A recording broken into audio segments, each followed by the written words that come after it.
Pretty good, Joe. That's it. Last year now we were down here, and Dad didn't know we were down here, and he heard the coon hound and the shooting and everything, and I got to tell Dad we were on the farm, so Joe and I were getting ready to pick up a coon, and we heard a voice across the valley. Boys, don't move. I got you cold. Said, I got the 30-06 here, and you boys better be careful. Joe's diving behind the tree. I don't know what to think. No, we need a dog like this. Okay, Sydney. Good girl, Ruby. Ruby has treed 2 coons in one spot. Going up the tree.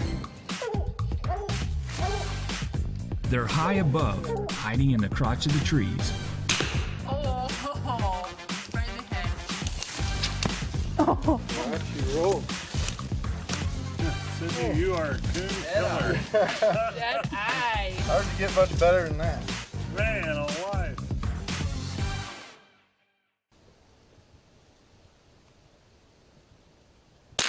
Oh, what that Sydney, you are dead on. Oh, landed on the dog. Right at the dog.